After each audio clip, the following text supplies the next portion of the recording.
بے شک حضرت حسین رضی اللہ تعالیٰ عنہ کی شہادت بڑا عظیم المناک واقعہ ہے، لیکن اس کے اوپر اس قسم کے طریقے اختیار کرنا جو خود رسول کریم صلی اللہ علیہ وسلم کے اور خود حضرت حسین رضی اللہ عنہ کے ہدایات اور تعلیمات کے خلاف ہیں، یہ بہت ہی برا طرز عمل ہے۔ کچھ لوگ ہیں جو یہ کرتے ہیں، اس کو دین کا حصہ سمجھتے ہیں، اپنے دین کا حصہ انہوں نے سمجھا ہوا ہے، لیکن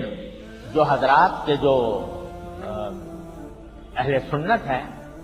اور نبی کریم صلی اللہ علیہ وسلم اور صحابہ کرام رضی اللہ تعالیٰ عنہ کے طریقے پر اپنی زندگی گزارنا چاہتے ہیں، ان کو اس سے مکمل پرہیز کرنا چاہیے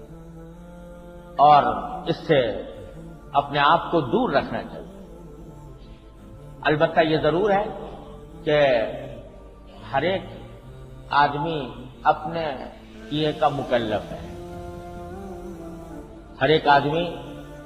نصیحت کی جا سکتی ہے، فہمائش کی جا سکتی ہے، دلائل کے ساتھ کسی کے موقف کو غلط کہا جا سکتا ہے، لیکن اس کو باہمی خونریزی کا ذریعہ بنانا اور آپس میں لڑائی جھگڑے کا ذریعہ بنانا، یہ کسی طرح ہمارے دین کی تعلیم نہیں کہ ہم اس کے بنا پر ایک دوسرے کے خون کے پیاسے ہو جائیں، ایک دوسرے کی جان لینے لگیں۔ افسوس ہے کہ جب محرم کا مہینہ آتا ہے تو یہ خطرے محسوس کیے جاتے ہیں کہ کہیں آپس میں لڑائی اور خونریزی شروع نہ ہو جائے، تو یہ کسی طرح بھی مسلمانوں کے لیے یہ درست نہیں ہے کہ وہ خونریزی کا ارتکاب کرے یا دوسروں کے جان مال پر حملے کرے۔ ہاں، جو اپنا موقف ہے، اپنا عقیدہ ہے، اپنا جس کو ہم قرآن و سنت اور